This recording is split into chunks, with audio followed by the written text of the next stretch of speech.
Hello, BookTube. We have a little bit of mail, a tiny bit, on this bright, sunny, beautiful day. It is actually approaching warmth. Yesterday had touches of it. The day before that had touches of it. But today, I actually do think that I could walk around outside without a winter coat on and a hat on and gloves on and a scarf on and all that sort of stuff. And that is a glorious feeling. Glorious. I have now confirmed, those of you who are coming to this channel for weather updates are in big trouble anyway. Nevertheless, I have confirmed that at least a cold dip is coming to Boston, to the Boston area, to New England. A cold dip is coming. I don't think it's going to last long, but I think it's going to be rather sharp in a few days. But that doesn't stop me from enjoying today. But first, a little bit of mail. I think more mail is probably on the way. But the first thing we got are periodicals, of course. I got, for instance, the Vineyard Gazette, which is a big square-bound broadsheet from Martha's Vineyard, which is an island off the coast of Massachusetts. The Gazette always, look at that beautiful photo. They always feature such beautiful black and white photography. This one is by Mark Allen Lovell. And the whole issue is full of original photography, including the only part that a lot of people read, which is the columns in the back. There are 3 columns in the back. There's the Vineyard Gardener, Bird News, and then one for all outdoors. There is a muskrat. And all of the pictures there are always original. And those are just musings, and they can be wonderful fun. This particular issue of the Vineyard Gazette does not have a review by yours truly, but one is coming, I believe. The winter season is always a little bit of a fallow period for books. At the Vineyard, I don't know why, but one way or another. And then the other periodical, I got to go from one end of the notoriety spectrum to the other. We go from what I consider to be one of the greatest small-town newspapers left in America, in the sense of very local coverage. Even the books coverage is Vineyard-centric, and also of all original content, which used to be a hallmark of local papers and isn't anymore. It's all original content. All the obituaries, all the editorials, all of the news coverage, all the photography. It's all done from talent, from actual people, rather than pulled from some communal source. And that's very valuable. I always have been a proponent of vigorous local print newspaper coverage. I have contributed to vigorous local print newspaper coverage as much as I could over the years, and those contributions are continuing. They are, to put it mildly, they are continuing. But on the other end of the spectrum is one of the most famous magazines in the history of the genre, and that is The New Yorker. Here we have someone playing fetch with his dog while everyone else is indoors. I pride myself on being able to figure out the point of a New Yorker cover, and I'm not 100% sure I get the point of this one. Maybe one of you will get it right away, and maybe you can tell it to me. I know all the people indoors because of the pandemic, but there's a person playing fetch with their dog outside, and that has never been forbidden in America. So I'm not like, well, actually, let's see what the title is. Oh, okay, the cover is by Tom Gauld, and the title is Captive Audience. So maybe that's the point of the cover, that all those people don't feel comfortable going outside, so they're all just watching this person. Maybe that's the thing. But I recently resubscribed to The New Yorker, and I have been really, really enjoying the fact that I did so, really enjoying what I get. And this is no exception. This issue has a long write-up of, I believe it is the new Library of America set of Octavia Butler, but any excuse. The essay is by Julian Lucas, and I'll read anything. Any excuse that anybody has to write about Octavia Butler, I will gladly read. And there were some fun cartoons. There's one in particular that I want to show you if I can find it quickly. There was one that was weird, and there was one that was really funny. The one that was really funny is by E.S. Glenn. And there is the picture. The devil welcoming a waiter with a covered entree to hell. And the caption is, "I was told to bring myself and my overpriced chicken salad with me." I kind of like that, and I don't know this cartoonist. I don't think I've ever seen a cartoon before. But the one that confused me was this one. It's 2 people in a supermarket, one with a basket, one who works there, and the caption I like. The caption is, "Yes, I do need help. Could you show me where the chocolate chips are and tell me everything's going to be okay?" We all feel that, I believe. We all want, after a solid year of a worldwide pandemic, we all want each other to tell each other that things are going to be okay. And that part I like. But where is this picture from? No one who works in a grocery store walks around without a mask on, and no one who shops in a grocery store does either. They wouldn't be allowed in. Or if they are, then they are allowed in, or they work maskless in a state that every other state in the union views as grossly irresponsible. So I don't know. I guess this will be a question that we will have to address not only in New Yorker cartoons, but everywhere else. We will have to address the question of what we're going to do artistically with this pandemic. Like, for instance, actually, you can tell me, what are we going to do with 2022's Hollywood movies? Are you going to expect that everyone is wearing a mask in those movies, the ones that are in production now? Or is everyone not wearing a mask going to suddenly become part of the escapism of a movie? I'm just curious to know that. And also, in a minor way, reflected in fiction as well. Are we going to see this reflected in fiction? Is this going to become part of the background reality of new novels? The ones that are being written now, so they don't have any excuse for being grandfathered in. The ones that are being written now. Right? Those of you who are of a certain vintage will remember that once upon a time there were novels in which there was no internet, in which there were no home computers. Then all of a sudden you had to wonder, are these going to show up in novels? They don't necessarily have to play a part. It doesn't have to be science fiction, but are they going to be there as the background furniture of a novel? Same thing with cell phones. After a while, they were so ubiquitous that writing a novel that took place in the present day in which they did not feature seemed weird. And maybe you didn't mind, maybe you didn't notice, maybe even you liked it. Maybe by that point, a lot of readers were thinking these things are too ubiquitous, so I'm okay reading a story in which they don't play any part. But nevertheless, a large function of fiction, for instance, even to the present day, is to reflect reality. So is that what we're going to start to see in fiction and in movies and in New Yorker cartoons? Are we going to start to see face masks? I'm curious to how it will go. But in addition to all of that, there was one other thing that attracted my attention specifically because of BookTube. It's a poem by Christian Wyman, who's a poet that I knew something about before BookTube, but as those of you who remember, I wasn't that big a fan of contemporary poetry anyway.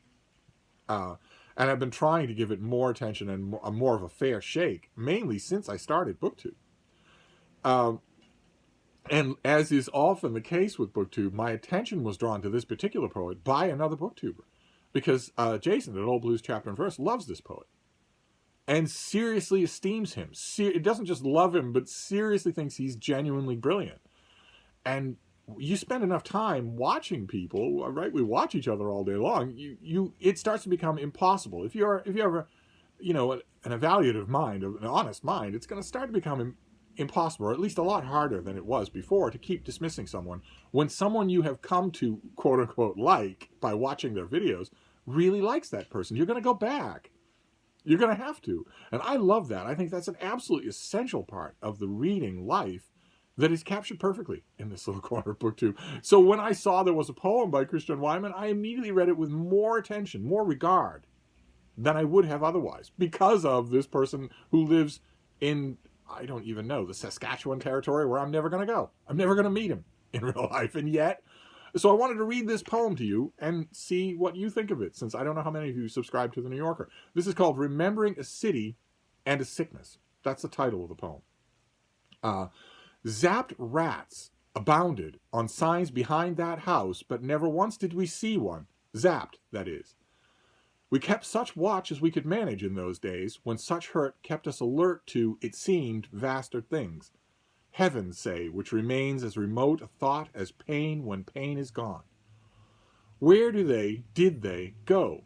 The zapped rats, I mean, which must have scorched and must have screeched and must have thudded like hirsute breadfruit down the darksome alleys which every morning, I'm here to tell you, were clean. Of rats, I mean. Funny as in strange, that now, out of range of rats and reason to watch them, it is the signs that jolt me back, an ecstatic rat riding a red lightning bolt as if inspired to die. I believe that's a sign that the narrator is looking, maybe at a billboard or the side of a truck. How much of now's a touch of never, a gasp of vastness that like the end of was. How much of now, he apostrophizes it, how much of now is a touch of never, a gasp of vastness like the end of was. Funny what I remember. Dawn, two lit abysmal eyes meeting mine amid the prodigal rot. Funny as in not.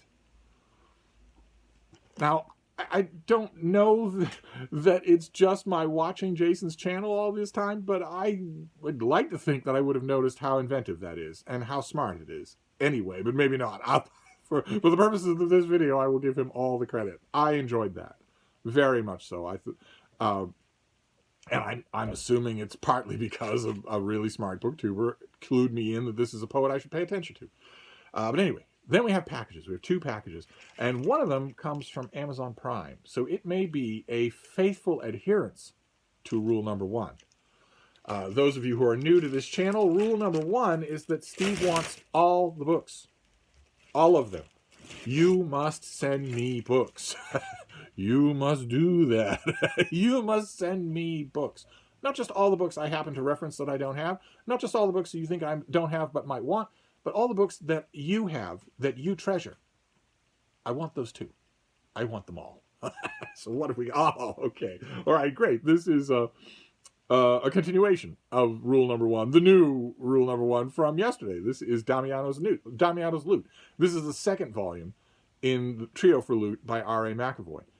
A story about a young man named Damiano, who is a lute player, and he talks to an angel, and he has sorceress abilities of his own, and a sometimes lover, sometimes ally, and a Sami woman from Finland who has her own native kind of magic.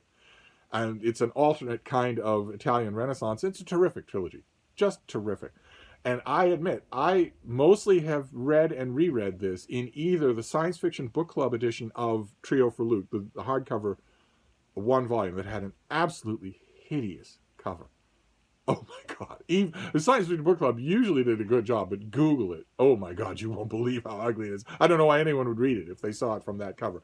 And it also had this weird, 80s style cover, but it also had, there was a 1-volume mass market paperback called Trio for Loot that had another 80s, 90s style illustration on front and back. That mass market paperback and that Book of the Month Club, that unfortunate Book of the Month Club, were the ways in which I mostly know this and reread it. But of course I sold and read it in these mass market paperbacks, and I think the person who sent Raphael, the 3rd volume, must be the person who sent Damiano's Loot, and I'm sure that Damiano is coming in this same format. So that's fantastic. I'll have all 3 of them in mass market paperback. And then we have this, which is from a publisher. I suppose they also are covered by the new rule number 1. Steve wants all the books. All the books.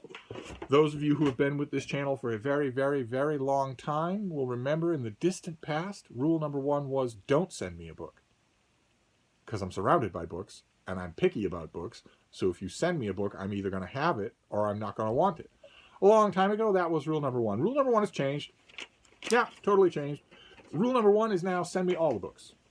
All of them. Not just the ones you shop for, but the ones you own and treasure. I want them all. All of them. So the kid's book that was your copy when you were a kid, and you have since read it with treasured memories with your own kid, and you love it to death, and your kid scrawled his name in it and has little addenda here and there, I want that one as well. And you might say, well, Steve, if I send you that book, which is a sentimental treasure of mine, I will weep cold and unsentimental tears for many a night. To which I say, do it anyway. I want all the books. But anyway, what have we got from a publisher this time around? Some Soho... Okay, perfect for March Mystery Madness. March Mystery Madness is a booktube event. I often worry that I'm neglecting it, but I'll try not to. I really want a whole bunch of live streams. Those are so much fun. or recorded Zoom or StreamYard conversation. I'll have to rattle people's cages and get a whole bunch of those more scheduled for March Mystery Madness, because those are so much fun. But it's a big BookTube event. You probably know about it already. A lot of BookTubers are hosts. I am one of the hosts, where we are all throughout the month of March celebrating murder mysteries in all their different permutations, all the different time periods for historical murder mysteries, all the different kinds. Is it a hard luck detective? Is it a team? Is it someone supernatural? Is it someone historical? Is Jane Austen taking time off from writing books to solve mysteries?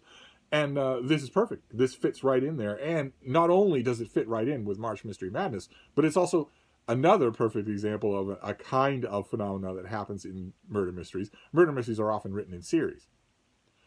And one of the joys of a murder mystery that happens in a series is that if it's a winning series, if you love it and you love the setting and you love the characters and especially you love the way the author does it, then you know you've got a good time in store when a new one comes out. You know that. These are mystery novels, like most genre fiction, is rather heavily formulaic.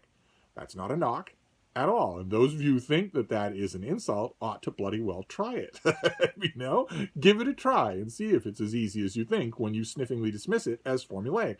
Most people don't do that, especially in this little corner of BookTube. But the formulaic aspect means that that an author you like for 2 books is probably going to please you with the 3rd one, which means it gives you the weird feeling of looking at a new book and instead of thinking, here's a snake in my bed. Is it poisonous or not? Instead, you look at it and think, oh, good. I have a good reading experience ahead of me. That's a great feeling. And this one definitely gives that feeling. This is by Sujata Masi. This is The Bombay Prince, a 1920s India mystery. And some of you will know this author. Some of you will already know. This is the author of The Widows of Malabar Hill. This is a terrific, terrific series. The main character, Perveen, is a lawyer. She is a woman lawyer in 1920s India and solves crimes. Well, let's find out here. Let's find out what we have here. So this is an advanced copy. This comes out in June. And the setting is November 1921. Bombay is on the precipice of revolution as Gandhi's independence movement takes hold. I wonder if he'll be a character in here. I wonder if she meets him. Wouldn't that be awesome? Protests take over the streets as Edward VIII, Prince of Wales, begins his first visit to a country he's supposed to rule. Into this chaos steps Sujata Masi's triumphant lawyer-turned-sleuth Perveen Mystery, as she sets out to untangle a murder plot worthy of the Gilded Age masters of the genre.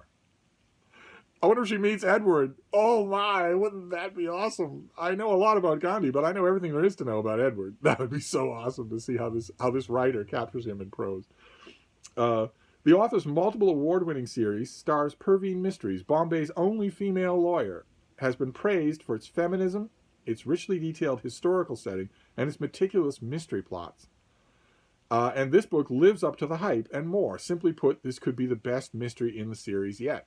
And I wouldn't doubt that, because those of you who've read this author's previous works, either in this series or in an earlier series, will know that this is the type of author who really does up their game just a bit with every book. I've noticed that myself. Often you will see that in murder mystery authors. I mean, books that come out in series, often the temptation is in the other direction, where an author will just fall asleep at the train controls, and you can tell it. And I hate that feeling. When you're reading book 10 in a series and you suddenly realize the author's just throwing words on a page. They know they've got the momentum of a beloved series behind them, so they don't have to try. Nothing will turn me off a series faster than that. But this author doesn't do that. At least it doesn't seem that way. Let's see here. Mystery is a wonderful invention. Inspired by a real historical figure, India's first lawyer, the Parsi scholar Cornelia Sorabji, Perveen Mystery is both extraordinary and an everywoman, clever and compassionate, uniquely positioned to represent the interests of women who have fallen through the gaps in patriarchal religious and civil law. Through this fictional character, the author has found a way to explore and redress individual social histories of the 1920s Bombay while creating a forceful conversation about issues relevant to contemporary readers. Well, okay, but these are great novels. These are tremendously enjoyable. They're not social polemics. So what have we got here? All right, the plot. Days before 18-year-old Frenny Cutting Master fell to her death just as the Prince of Wales' grand procession was passing by her college, she went to Perveen for legal advice. So right before she dies, she goes to the main character for legal advice. Like Perveen Mystery, Frenny was Parsi, from the Zoroastrian religious minority. Also, like Pervine, she was a woman educating herself despite social pressures. And, like Pervine, Franny supported the Indian independence movement against her family's convictions. So it's unlikely that her death was an accident. Upon hearing the news of her fall, Pervine naturally recalls their meeting and is suspicious that her death was not an accident. Okay. Feeling guilty for failing to have helped Franny in life, Pervine steps forward to assist the family in the fraught dealings of the coroner's inquest. Oh my. All right, well, I'm on board. I naturally want to know, is Gandhi going to appear in this book, and is the Prince of Wales? I mean, as speaking characters, not just as figures in the background. I think it'd be a waste of opportunity if Pervine didn't meet both of them. All right, fantastic, though. June the 1st. Those of you who are looking for a new murder mystery series that you're going to love, and maybe you've never heard of this, it starts out with The Widows of Malabar Hill. I believe that was the first one.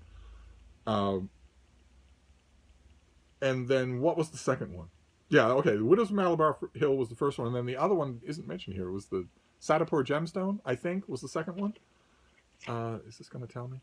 Yeah, the Satapur Moonstone was the second one. So if those of you who love your murder mystery series and like historical settings, and maybe don't know this series, hoo boy, hoo boy, you've got a winner here, and it's only 3 books in. So, and this was coming out in June. That gives you time to bother your library to get a copy, and also to bother your library to get copies of the first 2 so you can catch up. So we have the 3rd book in the series and the 2nd book in the series. Damiano's Loot is also a recommend. I mean, it's a weird feeling as a book reviewer to be recommending a book that I haven't read yet, but I don't think this author's going to let me down. I can certainly recommend the first 2 books in this series. And I do recommend Damiano. The Trio for Loot is amazing. It is an overlooked fantasy trilogy gem. So there you go. Those are our books, plus the New Yorker and the Vineyard Gazette. So that's our mail for today. I don't know if there'll be more. I'm not going to keep a steady, depressed watch on the mailbox because it's such a beautiful day. I have a feeling that I'm going to spend a lot of time outside because it feels like forever since I was able to do that. And you're all the more motivation if you think that the curtain's coming down again sometime soon. But anyway, that's our mail so far. If there's more mail, you'll be the first to know. So I'm going to wrap this up for now, but I'll be back. Thank you, BookTube.